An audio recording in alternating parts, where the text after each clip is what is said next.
Epstein files మొత్తం వరల్డ్‌నే షేక్ చేసింది. అసలు ఎప్స్టీన్ ఫైల్స్ అంటే ఏంటో చెప్పాలంటే, జెఫ్రీ ఎడ్వర్డ్ ఎప్స్టీన్ తను ఒక అమెరికన్ సిటిజన్. తను ఒక ఫీడోఫైల్. స్కూల్ టీచర్ నుంచి ఎలైట్ పర్సన్‌కి ఫైనాన్స్ అడ్వైజర్ అయ్యాడు. ఒక ఐలాండ్‌లో చిల్డ్రన్‌ని లాక్ చేసి అబ్యూజ్ అండ్ ట్రాఫికింగ్ చేసేవాడు. తనతో పాటు చాలా ఎలైట్ పర్సన్స్ కూడా ఈ ఎప్స్టీన్ ఫైల్స్‌లో ఉన్నారు. ఒక విక్టిమ్ ఇచ్చిన స్టేట్మెంట్‌తో 2008లో ఫస్ట్ టైమ్ అరెస్ట్ అయ్యాడు. అయినా కూడా కొన్ని మంత్స్‌లోనే రిలీజ్ అయ్యారు. ఎందుకంటే ప్రెసిడెంట్స్ నుంచి ప్రిన్సెస్, బిలియనీర్స్, సైంటిస్ట్, సెలబ్రిటీస్ అలా చాలామంది కనెక్షన్స్ ఉండటం వల్ల.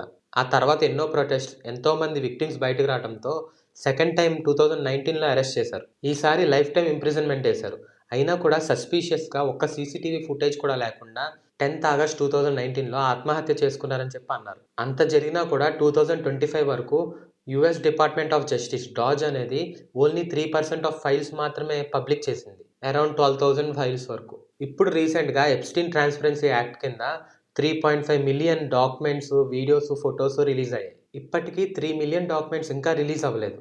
Around 50% documents victim privacy and national security అని చెప్పి ఇంకా రిలీజే చేయలేదు. ఇందులో presidents, business man, celebrities, princes అలా చాలా మంది ఉన్నారు. Which is so much disgusting. So called oldest first democracy అని చెప్పుకునే యూఎస్ఏకి 20 ఇయర్స్ పట్టింది ఎవిడెన్స్‌ని పబ్లిక్ చేయడానికి. ఇదే చూపిస్తుంది సిస్టమ్ ఎలా ఎలైట్‌ని ప్రొటెక్ట్ చేస్తుందని. This is the type of democracy we are living in. So thank you. Jai Hind.